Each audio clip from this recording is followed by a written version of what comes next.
So I thought we'd go boy band this morning, Ricky. What do you think? Yeah, it's the way Yeah. to go.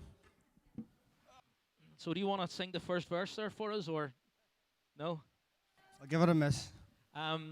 So Ricky used to live. I had my mum's mum and dad lived in Denmark Street, second house in the front row of houses, and my dad's mum and dad lived second row of house, second house in that front row of Denmark Street, and stuck around about the middle was this young man here.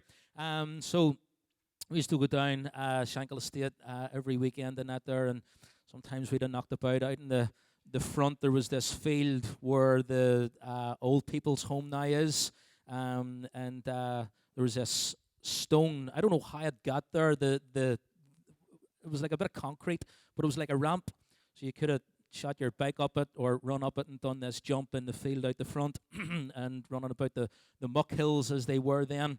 But you just explained very quickly, Ricky, what it was like for you kind of growing up in the Shankill Estate and the things you got up to as a child and kind of growing up in that environment. Well, as Johnny was saying there, basically me and Jonathan grew up in the Shankill Estate. We're always friends, and we always, Jonathan obviously, as you know, choose his path and I choose mine. It was quite difficult for me growing up in the Shankill Estate because I had no father, not of my choice, but my mother brought us up with two sisters, so it was quite hard, as people would know.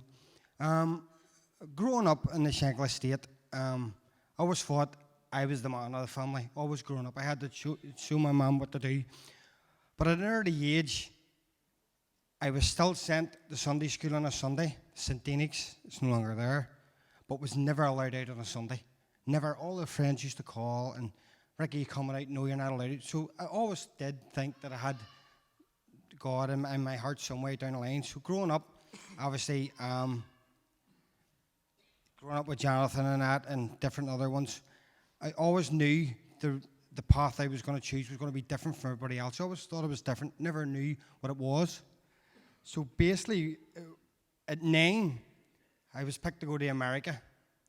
So moving on from that, really, I went to America for 9 years. Could have lived there, really. But at an early age, everybody always wondered why my mum always pushed me. And a young 9-year-old, probably 4 foot, not that big now, but just pushing her away. And I always knew that what it was, she knew that I didn't want to go down the path of whatever ones that we knew in the area. Now, growing up in the estate, I think I was quite privileged in the estate. It wasn't as bad as people made it out to be. And as John said, his grandfather and grandmother and ones around the estate, I mean, I was known as Wee Ricky, or as Wee Ricky, or as Wee Ricky. But everybody seemed to look out for me in the estate. I was never pushed into any organisations. I was never pushed anywhere else because I always thought someone was guiding me through my life.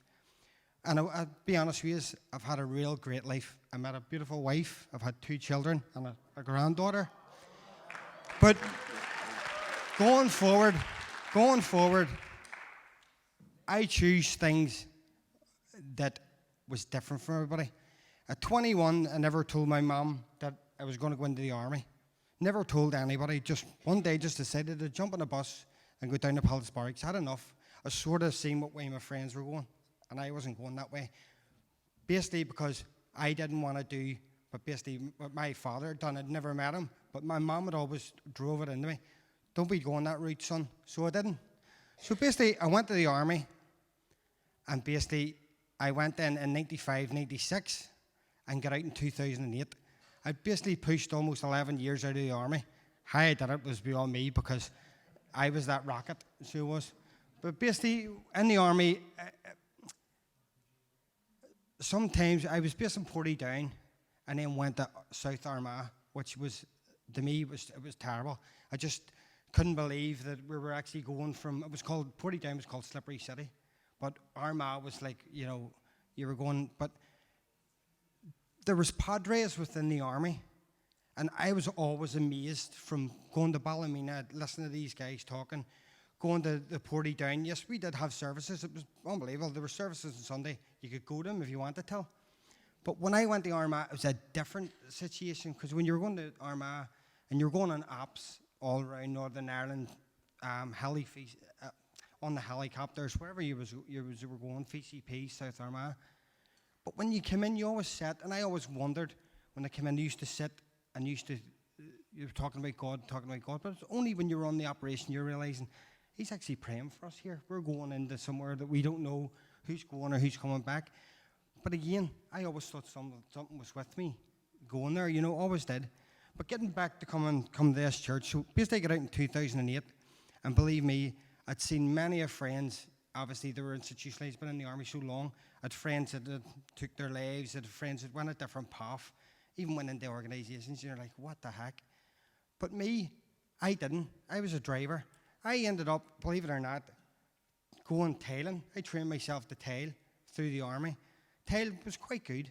I was quite good that time. I actually had a contract for the kitchen bar of £60,000, and I'm sitting going to my wife, how the heck have I got this? I wasn't even out of the army a year. I was getting contracts I couldn't believe. But I choose not to take it on, and I'm glad because obviously things were going belly up then. So I choose to go a different path I'd never ever went before. I'd applied for a job in the docks, driving shovels. And believe me, I couldn't drive shovels. But I was going to myself, I'll bluff it like everybody else. So funny enough, you're going to laugh at this. I was down and went down, and it was just word of mouth that went down. The guy that was interviewing me was actually from the Irish Guards. I can't believe it. And he's English. So I was going, right, what's going on here? He was a Geordie. So between him talking to me and me talking to him, I couldn't understand him, and he couldn't understand me. So basically, he turned around and says, I'm going to give you 3 weeks. He says, because I know how hard it was for you. But yet, I never told him. My life was great at this time. I had my daughters, my wife standing by me, everybody. So basically, to cut a long story short, I've been down the docks near 9 years. I'm a foreman. And basically, my life was going great. But there was always something missing. And it was just, my wife is my inspiration, and she is God at the minute. But Kelly, me and her were in a we had everything. We had the cars, we had the holidays, everything. But you know what? There was always something missing. Always something missing. And this girl came in one time, and she just broke down to me. And in the words I said there was, you've stuck by me this length of time. I'm sticking by you. And we cried to each other.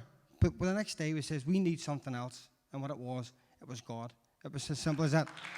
And I'm going to put my hand up to here and say, yes, I've turned around and said I've had a great life. Could have lived in America, was in the army, did we?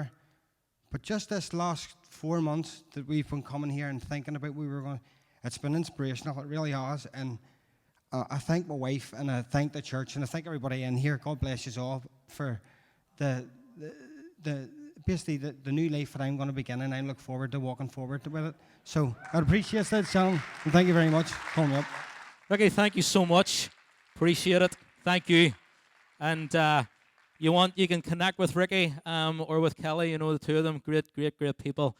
So just say hello to them later on whenever we're having tea and coffee afterwards and donuts, and just step up to Ricky and say hello. Thank you so much, Ricky. Appreciate it.